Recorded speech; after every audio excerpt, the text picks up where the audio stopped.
everybody, it's Sarah with Dinero Creative Studios, Sarah the filmmaker.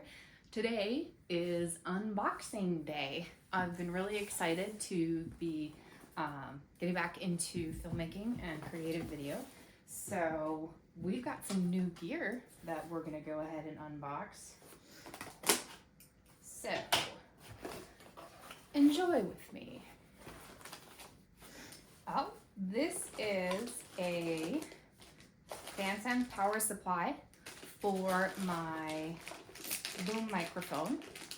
So in order to get good quality sound from a professional microphone when you're shooting a movie or a documentary, you do have to have a power supply, a Phantom power supply, and that is what this bad boy is here. Not too exciting, but necessary. Next, let's see what we got.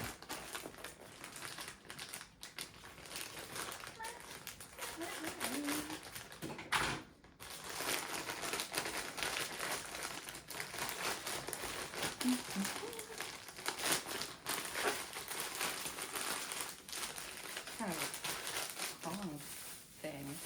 All right. This is a boom holder. This also works with the professional microphone. And what this does is, so on your stand, you can put this boom holder and then loop your boom in through here, and it will hold on to it so that your boom is suspended above your actor or actress or whoever it is that you're interviewing, so that you can capture that audio. You've probably seen in behind the scenes in movies and TVs that, you know, there's a boom operator a lot of times who's holding that boom. Certainly that happens a lot, especially if it needs to be quick shots and mobile. But it's also great to have a boom holder to hold your boom for you as well if you're going to be stationary for a while. If your actors and actresses are not moving around and you can just have your boom set in one location, this is perfect for that. What else? There's a lot. There's a lot of packages. This one's from Adorama, and they're a really well-known camera equipment type place. I've gotten many things from them before. I think what I ordered from them is maybe a replacement piece for one of my cameras. Let's take a look. Yes. So this is a replacement body cap for my Blackmagic Ursa Mini 4.6 cinema camera. And there it is, just like that. So the camera came, it was a really good deal. It came with a full small rig installation around it, as well as with a nice Sigma Art lens, but it did not come with the body cap. So I now have the body cap, which means that when I'm storing it in its case, I can remove the lens and have it tucked in there nice and securely. So another necessity. Let's see what else we got. Amazon. Got a lot of Amazon. All right. So this one is, this is an SDI cable. So an SDI cable is what I use for running an external monitor on my Ursa Mini camera. And so it's not an HDMI, so it looks like this. And basically it connects to the back of the camera, and then it connects to the monitor. And the camera has a flip-up monitor, but it's pretty small. So I like a nice big 7-inch monitor touch screen that allows me to get a really good picture of what it is I'm filming, especially because my eyes aren't the greatest. So next let's see what we've got. This is from Advanced Electronics.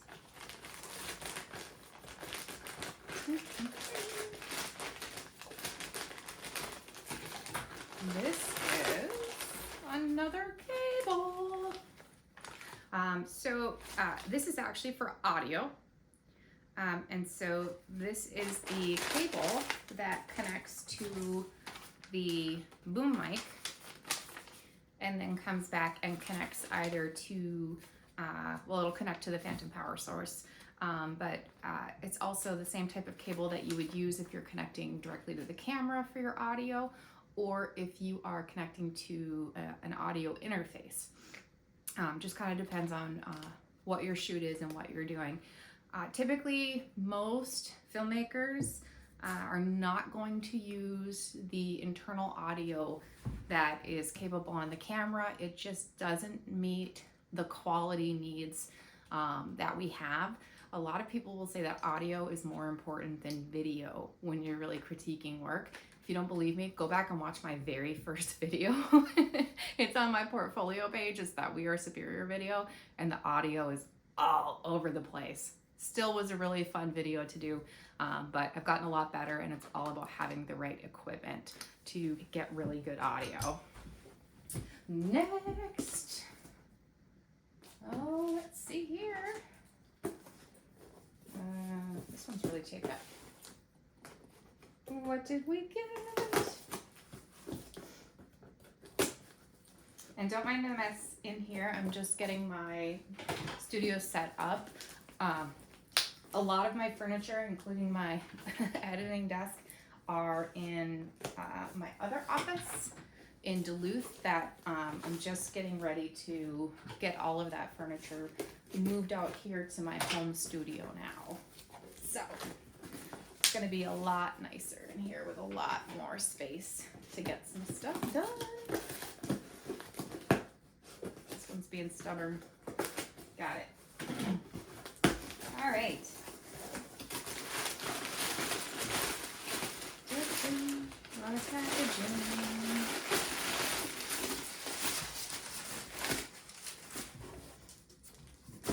All right, and we're bubble wrapped and taped up. So you like when your stuff comes very securely packaged. That's important.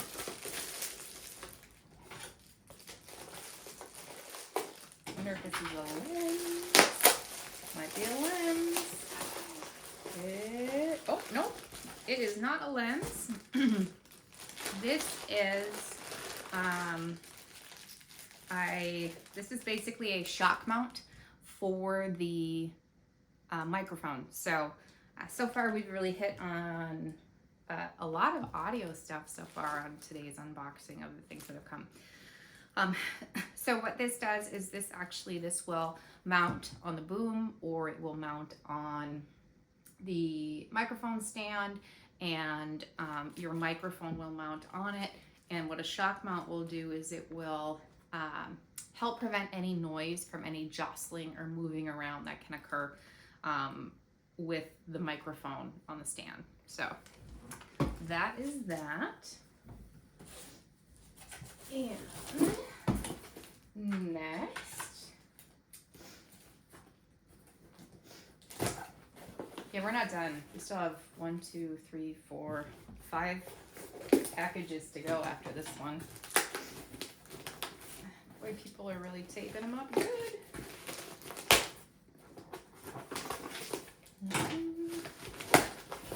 All right. More packing materials. Always a good sign. Let's see what we got. Well, this one's kind of heavy.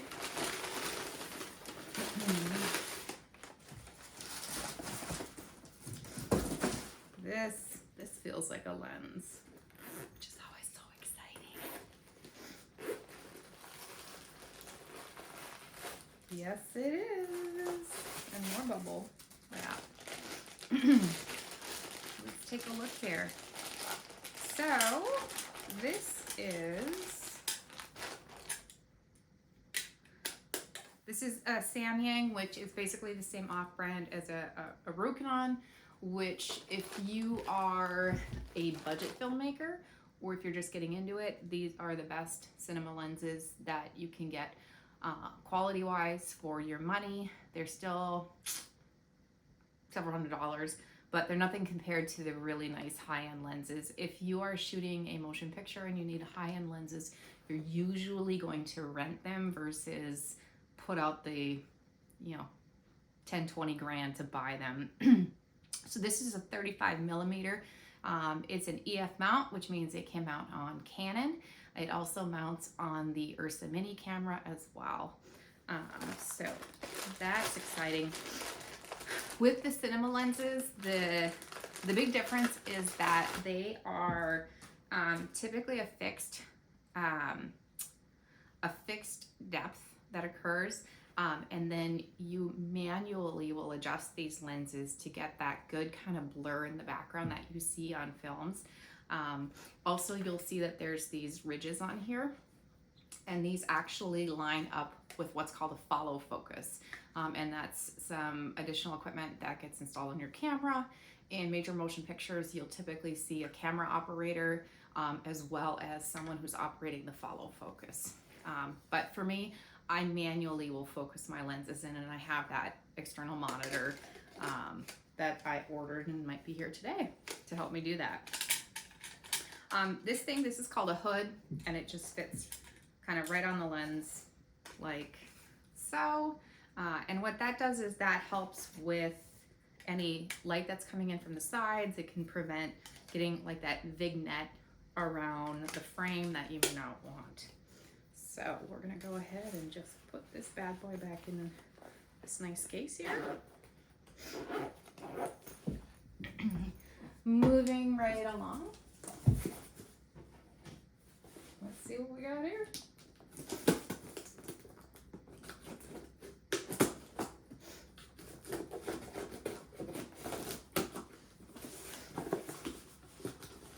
Is it just me, or do all these boxes look like they're came from the same place, same size? All right, more packing materials. Oh, this one's really bubble wrapped too. So my money is on another lens. Let's take a look.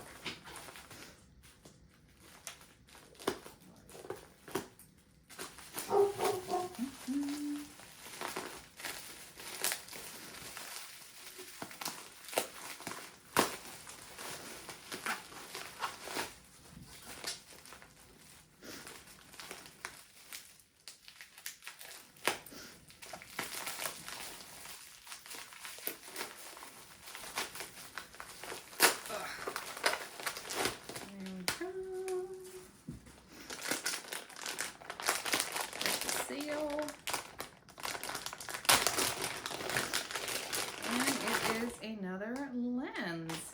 So this is same brand, the Samyang, otherwise known as the Rokinon. This is a 14 millimeter lens. So again, same type of cinema setup, right? So you have this manual focusing that you do as a filmmaker with the lenses, or you can use the follow focus for that. The 14 millimeter gives you a nice wide shot, and so it can be good for smaller spaces.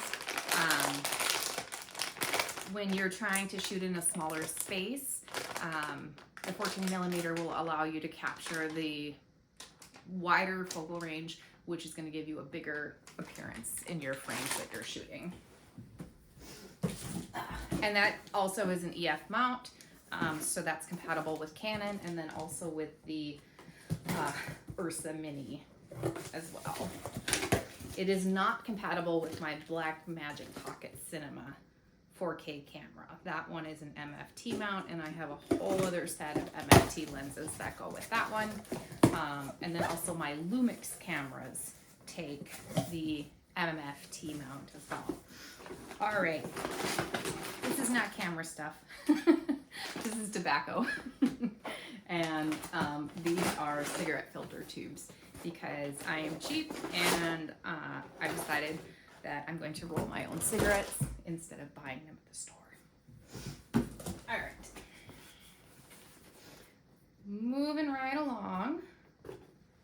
Let's see what we got here.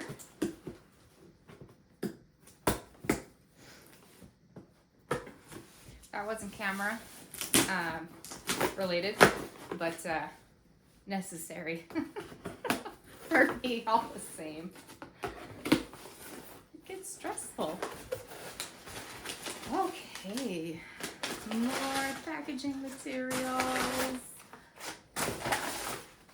Oh, this is a big one, which kind of leads me to believe that this may be my external monitor. Let's take a look.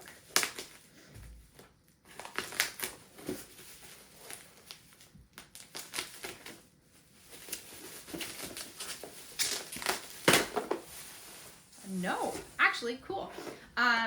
This is the actual Rode NTG2 boom microphone. So this is a dual powered directional condenser microphone. This is the actual microphone for all of that audio equipment we were talking about. It's not going to look like much when I show it to you here.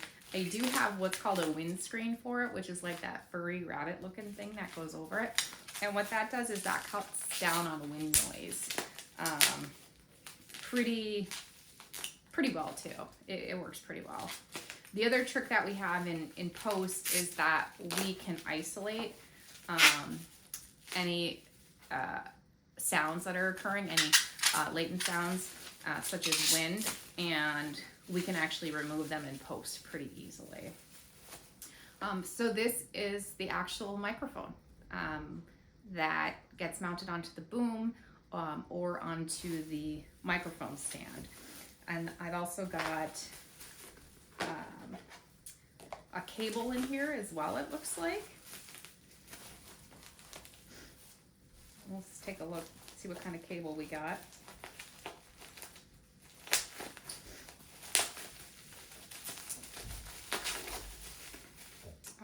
Same kind of audio cable. I'm unboxing. Not yet. Same kind of audio cable as that last one that I showed you, just a little bit shorter. And the reason that I got a longer one is because I have a pretty big boom coming, and it's important that I have all of the necessary cables to be able to connect to whatever equipment I need to connect to. And I mean, this is cute, but it's not going to do it. So nice of them to include that. So that is your professional level microphone right there.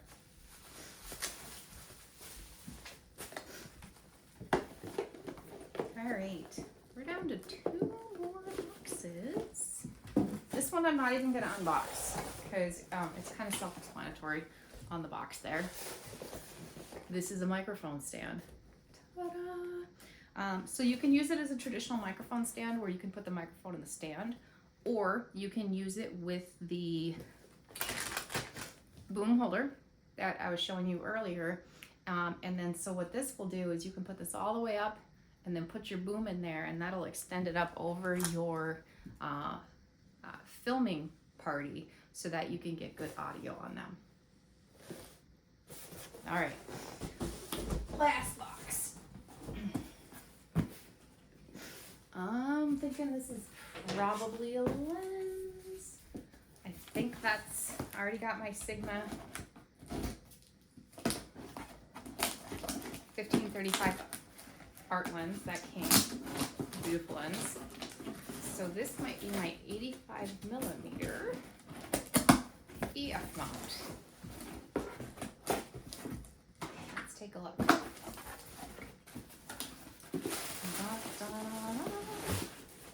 What do we get? A box within a box. Doesn't really tell us a lot.